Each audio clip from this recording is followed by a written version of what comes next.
Hi everyone, and welcome back to Project No Buy.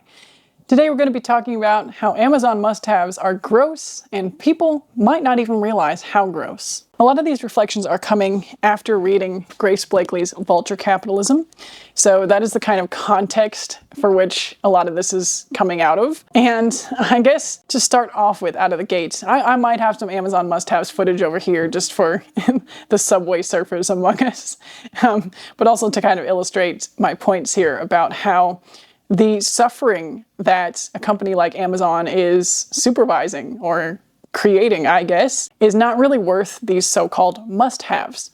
And we've probably seen by now, most of us have probably seen reports of how bad the working conditions are at Amazon. And it's not a coincidence. The bigger the company, the worse the working conditions often tend to get. And a lot of times these working conditions are not even on our own soil, in that a lot of these large companies will outsource cheap labor to countries where it's cheaper, where the labor is cheaper, where the regulations are less strict. And we've heard tales from the Amazon warehouses on our own turf in America that working there is not good, that they don't get bathroom breaks or appropriate safety, that there are injuries, that Prime Day creates even more injuries and even more demands for speed. And it just seems like it's not possible to have something like Amazon without the exploitation that comes with it. And what it amounts to is that sweatshops are right here on our own turf in America.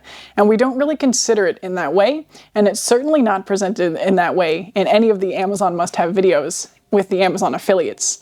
And this is why Amazon must-haves are just really gross. And the people who have become Amazon affiliates, I'm sure, are not thinking of it this way.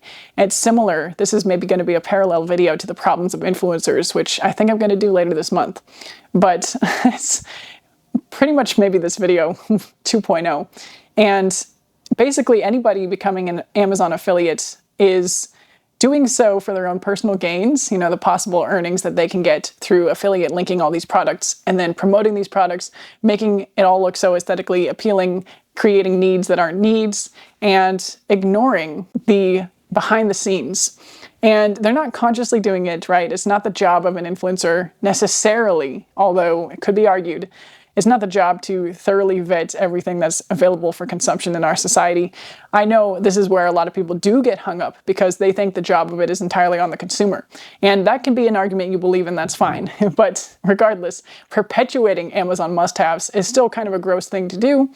And it becomes more gross the more you know. And so if these influencers do know how bad the conditions are at the Amazon factories, or, if they continue to not believe in the news that they see, or not believe the accounts from Amazon workers themselves, or, not believe that a company led by a billionaire is going to have some exploitation along the supply chain, even if it's not in the Amazon factories, what about the factories that produce the goods, right? There's something along the chain here where somebody is probably not getting treated fairly in order for us to pay for this convenience of the 2-day shipping or whatever it is now, and the convenience of the low prices. There's also the Amazon Prime service, which is deliberately calculated to make people use it as a default. When you need something, Amazon Prime, it'll be here in 2 days. And I'm guilty of using Amazon, not Prime. We haven't had Prime for years. But even recently, in my August recap, I shared how we did order some books from Amazon because there was no other source we could get them online that would have them delivered in time. And it was a particularly busy week, and there was only a week between invite and the birthday party, and I didn't think I would have time to go to the store and find the books in person. Of course I was wrong. Of course I found myself at a store that would have had similar books, if not the exact ones, later in the week when we needed something else. And so I should have had faith that I could have made time for it and not had to order off of Amazon. I'm just as bad as everybody else out there. I'm not trying to say any of this to put myself above the Amazon must-have influencers in any way. I'm just as much a prey to the convenience, the offers of convenience. I have also forgotten how to organize my life around what used to be inconveniences due to the influx of this kind of convenience culture and technology. And I think that's one of the arguments a lot of people have, or points that people raise a lot when it comes to things like cell phones, AI. We're forgetting how to live our lives as we did before we had these technologies, even things like GPS and maps. We've lost our senses of direction and how to navigate our own cities, the routes we go along every single day in some cases, because we're so dependent on the technology to do it for us. So the same with Amazon Prime. people get dependent on it. People get used to it. People don't plan their weekly shopping trips as carefully, or sometimes maybe they even use delivery for their grocery shops, which again, I'm not demonizing this as a service, especially not for people who actually benefit from it, people who maybe are less able-bodied or really don't have the time in their schedules to go get groceries or to use, they need to use delivery or meal services. I'm not saying that if it's adding real value to your life, then it should be outlawed for you. No, like use it if it brings value. But the problem is when it's marketed to everybody, it's not just those who get the most value who will use it. It is everybody. And, it's like the accessibility tools, I guess. The things like curb drops or whatever they're called benefit everybody, even if they're for disabled people. I mean, arguably these convenience services can also benefit everybody and make everybody's life easier, but at what cost is the difference here? Having an accessibility tool that benefits everybody might just be a one-time design feature, whereas a convenience service that demands delivery drivers working long hours, being pressured to complete their jobs faster, not having adequate bathroom breaks, etc., is not really something that is worth the cost. If I, an able-bodied most of the time, not when I've thrown my back out, but most of the time, an able-bodied person, I do have the ability to organize my life around being able to do these things that I would normally do to take care of myself. Go to the grocery store, plan the purchase of a birthday gift, going to the store. Realistically, I have grocery stores 10 minutes away and stores that have books 10 minutes away. And I could go to one of these stores and find what I need without resorting to an Amazon order. And so, this is me pledging to not do that again. I also, in that same order, just again, because of the shipping thresholds, they got me, added my regular mascara, accidentally got the waterproof version, had to return it, and then order the real version from the manufacturer direct. And again, still ordering online shopping, that's not my go-to there, but I didn't think I would have the occasion to go to the makeup stores that carry this particular brand. And then lo and behold, a few days later, I find myself in the neighborhood, which is a little further than 10 minutes, admittedly. I find myself in the neighborhood where the makeup stores are, and I could have gotten it in person. I just didn't know that that was going to happen, and I didn't have it in me to organize my life to make that happen when it didn't seem like it was going to happen in the first place. And, there are multiple factors here, multiple people in my household who need things at various times. But my point is, Amazon Prime cultivates this culture of convenience and this dependence on their service in particular. And it is a calculated thing.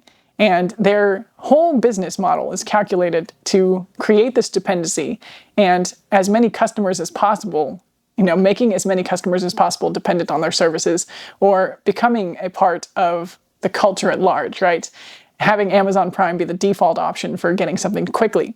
It is, in my life, notably a default option, right? Last Christmas, I remember people were talking about hand warmers and those being a great gift. And here's the link on Amazon. Here's where I got mine on Amazon. And again, the default includes Amazon in many cases. Where did you find that? Amazon.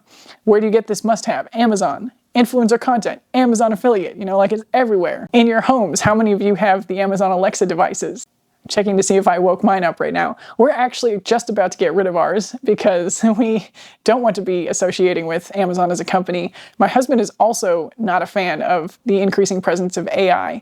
And so we are not going to be using the Amazon devices in our homes anymore, and we'll find other solutions for the things that we use them for, which is honestly mainly just a grocery list and playing music. And so we will go back to our Bluetooth speaker for music and a pen and paper for our weekly grocery list. And again, we did use the Amazon subscriptions feature in the time of life where we were more vulnerable to convenience when having babies in our case. And so I had things like the diapers, the wipes, regularly occurring things on the Amazon subscription feature. And not only was it convenient in terms of being an automatic delivery every month or however many months you set it to, it tended to be a few dollars cheaper than it would be at the regular stores, even the ones nearby. And again, I don't condemn people for using services like this during times like those, but I do think it is calculated to get people dependent on these services, and even not during times like those, right? Like after that period of life, perhaps people just get used to having subscriptions, and so maybe they add their cleaning products or whatever it is to get to the 5-product threshold to get that 15% off or however much is the discount there. And again, they know that if they give you that discount, you will shop from there. You might not even price compare anymore. I think I saw something maybe on another video that less and less people are price comparing Amazon purchases now. And in some cases, things are cheaper direct from the manufacturer. That is what I found when I got the mascara, returned the one from Amazon and went to the manufacturer. The manufacturer's website was actually cheaper. They were running a sale, so they're not normally cheaper. But in that case, it was cheaper to go direct to the source.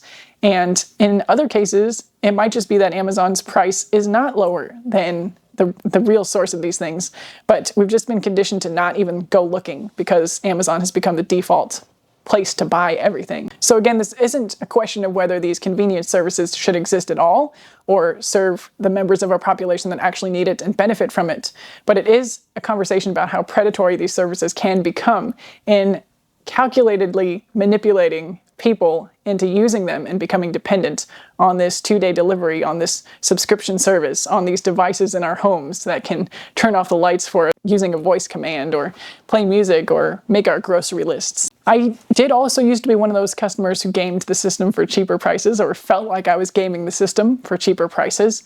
And it's not even just Amazon in this case, it's things like the credit card, airline miles and points and cash back and etc. And to some extent, we do still use one credit card and we do still get airline rewards on that card. But it's not the same as it used to be for me before, where that would be a feature rather than just a way the card operates, right? Like we would choose a credit card for the type of rewards and do our spending accordingly, whether it was more points on this type of purchase here or this kind of reward if you spend this much during this time period here or whatever it was. And now I realize that for all the rewards that some people are getting, some people are on the other side of this paying interest or being taken advantage of. And again, it's not entirely the fault, or I'm not entirely absolving people the fault and responsibility for making decisions to have credit cards or making unwise purchases and things like that. But a lot of times it's not that simple and it's not that straightforward. And the financial sphere online would love to paint the picture that it's all in our own hands, our destiny, and we just need to work hard and be responsible and we'll never find ourselves in a position to be on the Caleb Hammer show or whatever and financially humiliated by the poor decisions we made. There's definitely poor decisions involved in many of these stories, but there's also stories where medical bills happen or student loans pile up and we don't fully consider this at the age of 18 when we go to college, or life just happens and maybe our job doesn't keep up with the cost of living, or we change jobs after locking ourselves into a mortgage payment that's just too high for the new job, or, any number of things can happen. Somebody could pass away or get sick, and, there are circumstances where being primed to rely on these things can backfire in a very unfortunate way. And I guess also the rest of the culture being primed for these things, for convenience, for 2-day shipping, for getting gifts off of Amazon or Amazon must-haves being okay, is not helpful for anybody, really. We all don't really know how to read a map anymore, or, this again is not entirely Amazon related, but we don't know where to get things anymore in regular stores. We don't know what stores specialize in certain things. Taking it back to Amazon, you can get anything on Amazon. So why go to the bookstore? Why go to the craft store? Why go to the specialized clothing store when you could just get it all at one fell swoop in 2 days at Amazon? So it's really not great for anybody. And again, the presence of giants like Amazon makes starting small businesses more difficult. For those very reasons. Why would you go to the local small business when you can get it faster and cheaper from an online mega corporation? And you don't have to talk to anybody either. You don't have to interact or possibly face awkward or uncomfortable situations. But knowing what I know now, I would try not to use Amazon services, even in times when I was maybe more vulnerable to the convenience aspect of it. And when we did learn what I know now, when I did learn, I canceled all the subscriptions. I think this might have happened in the past 2 years on this channel even. I had Amazon subscriptions at the beginning of my first no-buy year in 2024, and I think during that year we canceled all of them, even though we were still needing baby supplies at that time. And if I were to ever be in that situation again, would not use the Amazon subscription services. I would not try to get an Amazon baby registry, free gift, or whatever it is they offer. I would be more skeptical. I am more skeptical now of any of these kinds of welcome offers or perks from companies. Even as recently as this year, we got an Amazon gift card for switching our internet. And again, we were looking to switch internet anyway because the service that our current provider had was not really compatible with what we needed. There was like a data cap, and after that point it got really slow, or we had to pay extras, and we were not interested in continuing to use that service. So we were not swayed to switch by the Amazon gift card. But those kinds of welcome offers, again, are just there to gear you towards making purchases on that website and getting dependent on it, becoming more of a household name, taking over more of the markets, becoming more of a power holder in the monopoly. And, you know, that's why influencers making Amazon must-have videos is just kind of gross when we don't need to be doing that. There are so many other things we could be influencing. It's not Amazon must-haves or nothing. It's Amazon must-haves, or maybe a number of more suitable alternatives, or genuine connection maybe. Maybe a little less influencing of products and more influencing of other things. Maybe we would, as a collective, be more open to crowdfunding and supporting influencers that way if there weren't avenues like Amazon affiliates that influencers could use and take advantage of. You know, so maybe the system kind of dictates itself in a way where whatever is acceptable becomes the norm, and whatever is kind of counterculture in terms of a crowdfunded culture, right? Being crowdfunded for entertainment is less normal because there are these corporate avenues to take. And I guess the final nail in the coffin for me is that when I look at these Amazon must-have videos, most of the time they're completely unnecessary. And I'm sorry if that's ableist to say. I'm not intending to exclude people that get genuine value from some of these products that might be single purpose but accomplish the purpose in a more accessible way. But a lot of these products are either very seasonal, very minor in terms of the convenience aspect they add. You know, they don't actually add a necessary value, but add maybe a minor convenience feature to your life, and often are made out of plastic, often made in countries using cheap labor. So these constraints mean that the products are often made in more of a rush with lower quality materials and are not going to last. Some of these companies even have planned obsolescence designed into their products. I would love to know if there are communities of creators who highlight these accessibility tools in the way that they actually can be helpful to people, rather than as mass-marketed things that people could buy for a little bit of extra added convenience in their lives when perhaps that little bit of inconvenience might not have actually been that big of a deal. I also know somewhat firsthand that there will be times in life where the price differences will be significant, when saving $2 on a product can mean the difference in adding another half gallon of milk to your cart versus not at the grocery store. And again, these are not the people that I'm targeting in the use of these companies. These are not the people that I would argue have the choice. And so I guess, you know, to close out this video, if we have the choice to not buy things from Amazon, not make videos showcasing Amazon must-haves for people to maybe want and buy, then I think it's up to us to make that choice. And it's certainly the more responsible choice to make if we have the ability to make it. And with that, I'll get off my high horse and bid you farewell for this video. And let me know what the last thing you bought off of Amazon was. No judgment here. Again, the last things I purchased were those kids' books for the birthday party and a tube of mascara that I had to end up returning, which might even be in landfill now because I don't know if they can resell something that was sold even if it was unopened. And regrets, big regrets. All right, bye for now, and I will see you in the next one.